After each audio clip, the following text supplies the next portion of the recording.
but Facebook is $1 trillion without charging anything, only because they own all the JPEGs, right? Facebook owns all the NFTs. Once NFTs are replacing every single piece of social media content, advertisers will directly pay creators, and not just advertisers, but tons of different use cases like early fans, whatever that is. And so to me, like, it's going to be bigger than FANG. It's going to replace internet and social media as we know. And it's going to be a crazy wealth creation. Like, trillions of dollars are going to go back into creators. Alejandro, how's it going, man? Oh, Matt, it's going amazing, brother. How you doing today? I'm great. And we've got a great guest today, Alex Masmej, co-founder and CEO of Showtime, social network for crypto media, one of the platforms trying to bridge the gap at the intersection of social media and NFTs. Really interesting project. And Alex, he's only 23 years old. He's already been very involved as an entrant into the space. Creator of the Alex social token, which we'll hear a bit more about, and also ex-founder of Rocket. So, what are you excited to hear in this one? I'm just really excited to see the details of his story, because he got into the space in 2019 at such a young age and still set so many pioneering records. So I'm really interested to hear the inspiring story, to see how our audiences really engage with it. Yeah, love that. Before we jump in, just want to remind everyone to sign up for our newsletter and join our Discord community. Head to nftnow.com where you can sign up for the weekly newsletter. And if you hit the community tab, jump in on Discord. We'd love to have you. Without any further ado, Alex Masmej. Alex, what's good, man? Glad to have you on the podcast. Thanks so much, Matt and Ale. Yeah, good to be here. Love it. Well, you've had quite involved kind of entry into the crypto space for someone your age. You launched your social token, Alex. You've got Showtime, which we'll get into. But why don't we kick things off with your Alex token? Just tell us a little bit about when did you launch that? What was the concept there, and what you kind of learned from that? Sure. So basically, I started crypto in 2019. And at the time, I didn't really have any funding or funds whatsoever. I didn't have a job. And I really wanted to go to this conference called Berlin Blockchain Week in 2019, which is the conference where I met Jess from Seed Club. I think maybe Cooper was there as well. A lot of OGs. For a lot of OGs today, that was their first conference. And basically, I couldn't make it because I didn't have enough money. And so I tweeted, hey, I'd love to, if I could go to Berlin last minute, I would make it. And this stranger called Peter Pan just DM'd me and sent me the money. And I go there, and Peter is like, oh, by the way, I don't have money either. I was just trying to be kind. Let's find some way of tokenizing your debt or something. And so we created 1,500 coins called the Alex Masmej Debt 2019, which was my first kind of personal token before Alex. And the thing is, the Roll company, the Roll startup, which is basically the OG social token startup, reaches out and is wow, we are trying to convince creators to do their own token. And you literally did one on your own for this debt. Why don't we do Alex? And so I did Alex. I think it was August 2019. Basically for 6 months, there was nothing happening there. It was, mostly an hour of my time. But at the time, I don't think my time was that scarce. Now it is more scarce. But at the time, no one really cared. And COVID happens, March 2020. And again, I'm well, I'm in Paris. I'm stuck at my parents' house. I want to be in San Francisco, really changing the world and starting a company, raising VC funding, and do a very, very ambitious project. And so I was okay, I guess my only solution, unless I take a job, is that I raise money somehow. But I wasn't ready for being a founder just yet. And so I go to the last ever in real life conference, ETHCC 2020. I'm on main stage and I'm okay, fuck it. I'm going to say that I'm raising $20,000 for the Alex token, and I'll repay in the future 15% of my future salary. And I was let's see if that works, because 20K would definitely, especially with crypto and the fact that I would have invested this in ETH at the start, it was gonna get me a financial safety net to make it to SF. And it worked out in like 3 days. The money was completed. It went viral as well. Met a lot of investors, met a lot of founder friends. And yeah, it's been crazy since then. And it actually worked because I'm in SF now. Well, I'm in New York just for mainnet, but I'm in SF now normally. And I raised funding and I started Showtime, my startup. Like everything that the Alex token was promising is happening. So I'm so excited. It sounds like a whirlwind of an adventure from idea to execution to now being one of the leaders in the NFT space. Having raised venture capital, but we'll get into that later. But I want to touch on why you think social tokens are so important to the ecosystem, and how do you see them interacting with the NFTs? Right. So to me, like passionate creators are ruling the planet. There are, 4 billion social media users. And although, this NFT craze right now makes you think that people care about like things and collectibles and art, it is true. But the thing that people care the most about is other people and creators they can look up to, creators that inspire them, that teach them things, that entertain them. Those people are like have billions. Like I think I saw this video from Nas Daily yesterday of Mr. Beast having more views than CNN, right? Creators are basically the closest people to billions of social media users. And so one, if we want crypto adoption, probably going through them is the best. And two, they produce tremendous attention, tremendous value, and crypto, unlocking value being like the thesis of crypto, which is right now there's only equity and assets for like the very few privileged ones. But in crypto, value can flow as easily as data. It seems so obvious that they need to control their economy. And also one thing I'd like to note is that it just, although social tokens are less hot than NFTs right now, every single time it's been announced, it just goes viral, right? The Alex token went viral last year, although it wasn't perfectly implemented. And so I'm thinking of ways to do it better with Showtime. BitCloud, same story, right? BitCloud was not perfectly executed at the start, but again, it went viral like crazy. And so like this concept will exist and will completely change the world. It's a question of timing, of like, what is the right model that scales and like, that is the most protective of people, but also the most upside for creators and their communities. So we're just scratching the surface, but I'm so excited. And to me, it's the next thing after, NFTs. To me, DAOs is a little far away. It's awesome. I love friends with benefits. I love those DAOs, but I wrote this piece on Andreessen saying that social tokens will happen before. Social tokens is basically a DAO that assumes that most DAO members won't do much, but they will participate with the creator of the social token. And then maybe they will evolve into some DAOs where like more people are engaged, but the level of engagement of social tokens is a bit easier, right? Like maybe if you like engage or buy an NFT or do some basic tasks, you have the social token. So to me, yeah, it's like NFT this year, social tokens, and then DAOs later on. Very cool. Well, I think, speaking of Showtime, let's just dive into that real quick. What are you building? What's the mission there? And, what inspired it? Sure. So what inspired it? So I did the Alex token and I was like, wow, it's working really well. How can I scale this to millions of people? And what kind of people would like to have their token?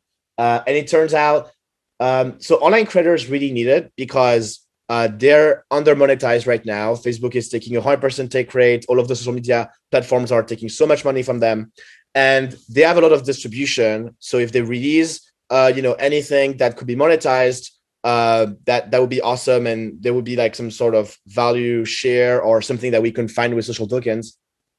And so yeah, long story short, I was like, seems like online creators is the best. Seems like NFT is also the best format to maybe be the basis of a social token, because with the Alex token, I can run away with the money. It was just like an informal promise, but that's why like I had some critics when I released it, which is like, well, you owe no one nothing. There's no smart contracts protecting the people. But with NFTs, actually, if we make it so that every time there's an NFT sale, a small portion goes to your early fans, for instance, that's something that's harder to cheat on. There's other problems like Sybil resistance, making sure people don't like fake their personalities, whatever. But it still would be a huge way to scale it, which is NFTs being the basis of the revenue that you earn and that you share with people. So I was like, okay, cool. I guess before doing social tokens, reverse engineering, what are the first steps? I want to create an NFT platform that is maybe more social, because right now it's very transactional. It's mostly marketplaces for now, OpenSea and others. And I was like, it seems like, people engage on social media more and spend more time there than they spend time on Amazon or eBay, which is more like the marketplace NFT. And so, yeah, released Showtime in March. And it did really well. Like, I feel like we nailed the timing more than I even could imagine.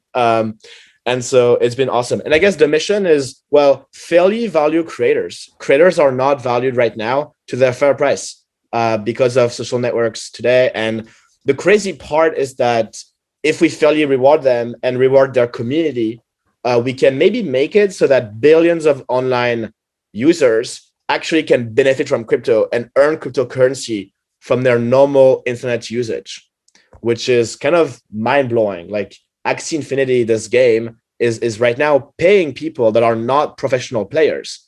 Can we do the same with social networks? That's even more people. And to me, that's really fascinating. So yeah, it's half crypto adoption and half fairly rewarding creators. It sounds like you're incredibly passionate about this issue and like you're very invested in reforming social networks. How does Showtime differ from other NFT social media platforms like NFTs and Lazy.com? So yeah, there are many other platforms that was released earlier this year. I would say, well, I mean, we don't know, like there are so many ways to go from this, we take a NFT and we consider it a social media piece of content with like, comments, shares. Going from there, I think, Ato or, Lazy or all the platforms that you cited, we probably will have different paths. I'm not sure if they're going to go the same way as us with social tokens. Some are more into like collective and DAOs, like Convise. Not sure what Nifty's plan are, but to me, the fact that, I'm the only person in the world to have created my personal token, I'm going to use this to build social tokens on top of Showtime in the coming months. To me, that's something that, I'm worried about, and I'll see what the competitors are doing. And it's really exciting because there honestly are so many niches that, I'm not really worried about zero-sum games right now. Like the crypto space is so tiny. There's like 200,000, I think, addresses on OpenSea, which is nothing. Yet OpenSea did like 8% of the Amazon volume, I think, last month. It was nuts. So very excited. We'll see what they do. Not sure if they have the same roadmap as us, but yeah, excited to see what they're doing. Very cool. I'd love to hear your thoughts a little bit about some of like the motivating factors for people, for like users to use like a platform like Showtime. And, obviously like NFTs and like social status are like a really interesting thing to explore. And I'm curious to hear your thoughts about like how that sort of like intersects in the metaverse and how it like mirrors or differs from the physical world. Right. Well, so the motivations I feel like for creators are, and I think this is what TikTok founder said, which is creators will go to the platform that pay them the most. And it's not a greed thing. It's more like, the fair value for the work they contribute, the work they put into social networks. They contribute to network effects of Instagram and TikTok, but never capture that value. So I would say for the creators, they can get a fair value. I think for users, we can maybe find a way to reward their behaviors online. Maybe if they buy an NFT, they get a share of some income, or they can access some exclusive content or community. That there's many ways we can have users like exclusively benefit from being early, supporting, engaging, buying NFTs or coupons, whatever that is. I feel like with regards to the metaverse, which to me is VR plus crypto, because you want like maybe Facebook or Apple to sell the headset, but you want inside to be economically independent. So this is why crypto and NFTs are so essential to the metaverse vision. To me, it's still a few years away, but I would say that platforms like, Showtime will maybe like make you discover creators that you love in the metaverse, and maybe the NFT that you would engage or purchase will get you to that metaverse piece of land. So to me, this is still the in between the Web2 and the metaverse maybe metaverse is Web 4, right? To me, like Web 3 is like, on normal laptops and phones, we are entering this financial revolution. And I'm not too concerned about the VR thing. We have 3D NFTs on Showtime. You can view it with like AR kit on your iPhone and like visualize your NFT, like in your bedroom or something. But so we're not metaverse first. We are like in 2D. If you define metaverse as VR, but I think it's gonna be very exciting. And people in the metaverse will probably use the NFT platforms today, like to trade using OpenSea, or again to engage with people using Showtime or other social media NFT platforms. Yeah, that's incredibly insightful, Alex. I just want to remind our audience that Alex is 23. You are incredibly young with a lot of experience under your belt. What would you say are the top 3 lessons you've learned in the NFT space as an operator, as a person, as a founder? So, and actually, you've been super helpful because I feel like you were executive coach before. Matt just confirmed this before we went on this. So the like starting a company. I never had a job before. Like my first job was at Meta Cartel. So I've been working on DAOs. Like I don't know what a normal job is. So I guess learning how to be like a business CEO was like something new for me. And then like coming from the NFT space, well, it's very open. So the reason why I joined crypto was because I think it's going to have the highest impact short term, but also the lowest bars to entry.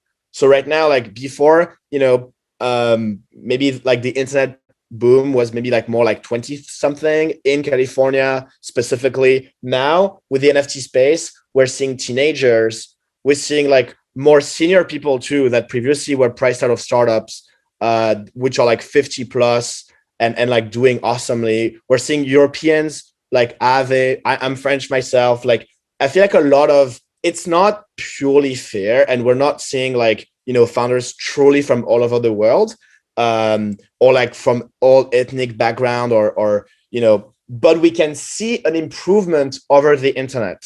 So it's better and better, and I hope it gets more and more diverse. So really, anyone has a shot. So I would say, it's more open. Anyone can technically get in, and it's a more fair technology, especially NFTs. A lot of our top creators on Showtime are females.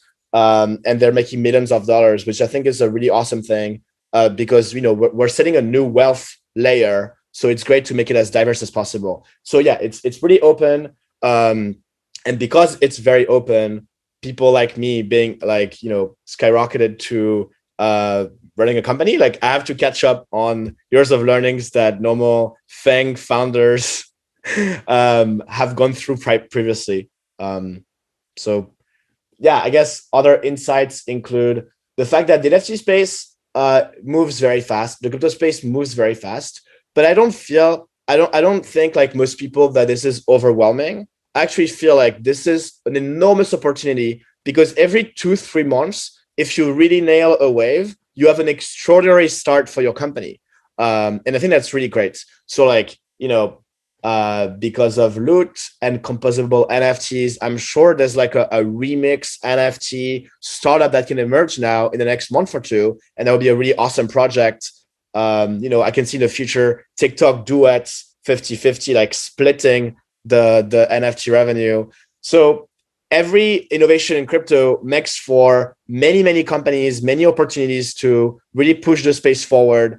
And so the faster it moves, the more opportunity there are. And so that's really amazing. So it moves fast, but if you catch up and you catch just one wave, you're like off a really amazing start. Love that. I love that. I know you mentioned Loot, and I think Loot was like a really interesting project for us all to watch. I'm sure that it was fascinating for you as a founder to sort of see that take off the way it did, like an open source, like, leaving, like handing it over to the community, like building the foundation and literally just handing over to the community to build.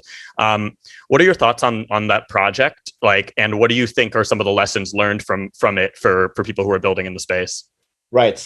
Well, it seems like Loot, if successful, could be the big bang, like the start of the metaverse. Well, like it started with this small text file, but it's going to escalate into this VR world in like 5 years, where like millions of developers will be incentivized to work on it.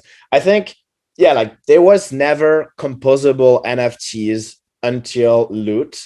Although many people have talked about it, the idea that you can keep your skin in Fortnite and use it for other games. CryptoKitties had the Kittyverse back in 2017, where like some developers were building like a Mario Kart for you to use your CryptoKitty NFT without even the developers talking to each other, right? It's just like purely composable, and the internet crowd would just collaborate async.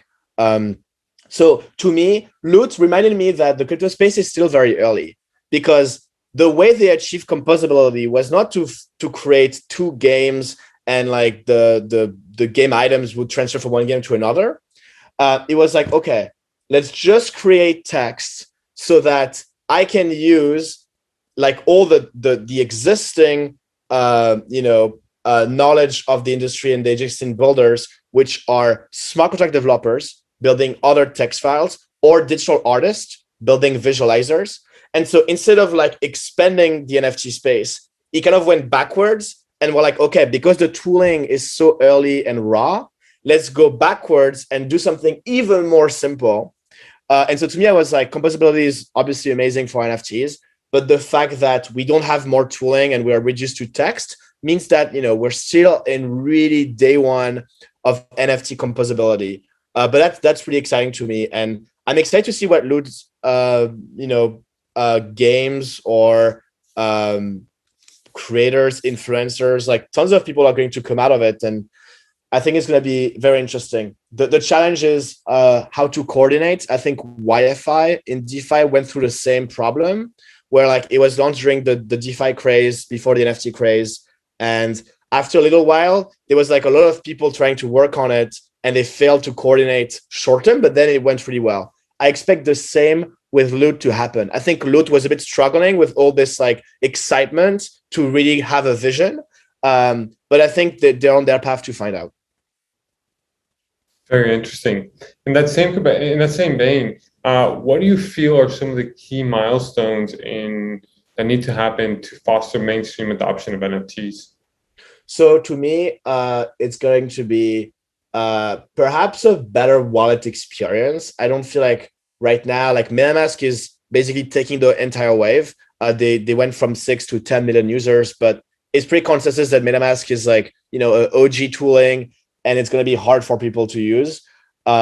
So a better wallet on desktop and on mobile, because mobile is a big deal. I think mobile, as I said, like I think the metaverse is a little early in terms of VR. So mobile will take off first. So we need better mobile wallets, mobile NFT apps.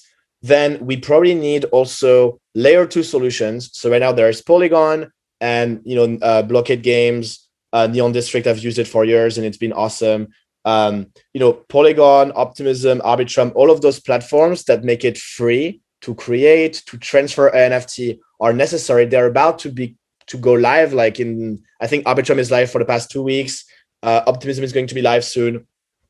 They're going to build like an NFT bridge so that it will be like trustless and compatible with Ethereum NFTs. So yeah, all the NFT transactions need to be free, and we need a better wallet experience. And I think those building blocks will make the UX so much easier, and it's going to be really awesome. So to me, those are the two main blockers: better wallets on mobile, and layer 2 solutions, so that the developer fees, the developer subsidize the fees. Right now, like people pay gas fees. On Showtime, we released free minting because we bear the gas cost on Polygon. And I think so. This is called meta transaction, and I think this should be everywhere. Like when you're booking a Uber, you don't pay AWS 30 cents for the Uber server somewhere, but Uber is paying this. The same way, I think NFT apps should bear the cost of the transaction fees. The users should not be able to pay this. Like anyone should just like for free do all the basics of NFT trading and engagement, etc. I love that. Like you mentioned, the NFT space does move really quickly. So it's tough to keep up on everything that's happening. It's one thing that we're trying to, really be able to help address at NFT now is like keeping up on projects. Things are happening all the time. What are some of your favorite artists and projects in the space right now that you think our listeners should know? So artist, so Shavon Wang, I think is probably like the first artist on Showtime. Amazing artist. She's doing like some 3D portraits that are super amazing. I Am Lirona with like Boy was like a very famous collection that was really awesome. I love Blau. Blau is doing his own startup now. And Justin is an investor in Showtime. And I think he really understands the social token thing, especially for artists. So that's for the artists / founders. For the projects, I really love fractional.art. I think NFTs that are more liquid will not be only cool for like, buying $100 of a CryptoPunk. I think this primitive could be useful for social tokens. And it's so like basically like we haven't seen the biggest potential from fractional.art yet, but it's a very amazing primitive. So I would say, yeah, anything that has to do with turning NFTs into coins and tokens is probably a very interesting thing. It's going to connect with all of DeFi, and then we can abstract it and make it so that you can turn creators into like stocks, which is very simple for people to understand. And again, goes back to the Alex BitCloud social tokens craze that I predict will happen in the next 6 months, I would say. That's really, really fascinating, Alex. And, just to close it out for our listeners and our audience, like what excites you about the future of NFTs? What's the most exciting thing you're looking forward to about NFTs? So to me, the most exciting thing is NFTs have many, many use cases, but I see NFTs are replacing every single piece of social media content. And to me, that is like extraordinarily valuable for internet users. Like, we talk about like tipping in the creator economy, like, maybe OnlyFans for buying content or Patreon. But, Facebook is $1 trillion without charging anything, only because they own all the JPEGs, right? Facebook owns all the NFTs. Once NFTs are replacing every single piece of social media content, advertisers will directly pay creators, and not just advertisers, but tons of different use cases like early fans, whatever that is. And so to me, like, it's going to be bigger than FANG. It's going to replace internet and social media as we know. And it's going to be a crazy wealth creation. Like trillions of dollars are going to go back into creators. Jack Paul is going to become probably a billionaire. Like it's everything will change. And I guess like, not just talking about like the superstars, but on average, the average creator will make way more money with NFTs, and they will probably be priced in. So that means like, people will leave their like boring consulting jobs to become creators. And I think creators are not just influencers, they also are great teachers. So we're going to see a lot of people having their skills being monetized online, teaching other people. And I'm really looking forward for this new world. I think it's going to be very exciting. And, all of those people should make way more money and from the value they create. And so tying the value to the money you're actually making it more towards what is actually happening is going to be much better. And I think it's going to really make the world more optimistic. Like the NFT space is very optimistic, very positive. GM is like kind of like funny and like lighthearted. To me, it's because people actually feel valorized. They feel valued and respected. It's beyond money. And so if this happens for millions and millions of people, I think the world will be a much, much better place. I love that. One final question that kind of popped up when we were chatting, because I know you're so passionate about the social token space as well, and and where this is going. I'm just curious to hear your thoughts on sort of like the regulatory landscape around what the future of like social tokens and even like fractionalization of NFTs looks like. Yeah, it's interesting. So I think it is something new that probably will not fit regulatory frameworks today. But there are some things. So first of all, like I'm quite confident with like the Roll team and Raleigh team that their social tokens, they've been out for like a year or two, and I think they've got no problems whatsoever. And I think, so first of all, with NFTs, with like trustless contracts, and we have means to, one, make the consumers not pay, maybe make NFTs through buying something else, or maybe pay like $5 to access exclusive content or access something. So either they don't pay or they access some concrete thing, some utility, one. And two, like, usually creators, apart from if you're a superstar, will not have a massive market. Even very big stars, I don't feel will be like over like 5 million or 10 million market cap. And so like that is much smaller than, the more bigger projects that are more concerning for the SEC. So I think it's really going to be fine, but we have to be, I think like the SEC is right to be vigilant towards social tokens, because they could potentially fool people, obviously, and people look up to creators a lot. They may not do due diligence. So I understand this is a tough topic, but I think the winning projects will do well. It's like when we don't really know, if we do the right thing and we make sure to protect the users, it will generally be fine. Like Ethereum never had a legal problem because, sure, like it was not fitting the normal framework, but the regulators knew that it was a revolution and it was with good intentions. He had a good impact overall. I think the same will be true. So I'm not too bothered for people generally concerned about pushing the space forward. And so far, honestly, it's been really awesome in the US. Maybe it's controversial, but the US has been really kind to NFTs and social tokens. And it seems like it's not as financial as DeFi. And so we actually are pretty lucky to not have as much regulatory scrutiny. But obviously, protecting investors is a good thing. Of course. Well, no, I love that insight. Alex, it's a pleasure chatting with you. Thanks for coming on the podcast. And best of luck with everything with Showtime. Yeah, thank you so much, Matt and Alejandro. Small plug, we're hiring for engineers if you want to build the future of social media with us. And yeah, thank you so much, guys. Love NFT now. You guys are crushing it. So congrats. Thank you. All right. Take care, Alex. Cool. Take care. See ya. Wow, that was quite a chat. Alejandro, what stood out to you? Wow, what stood out for me? I feel like Alex's clarity and conviction around the impact that social tokens are going to have on the NFT space, and subsequently the impact that it'll have on the social media and decentralization intersection is going to be really powerful. And I feel like Alex has a really bright future with Showtime and social tokens. If anything, I walked out with that. Yeah, no, I agree.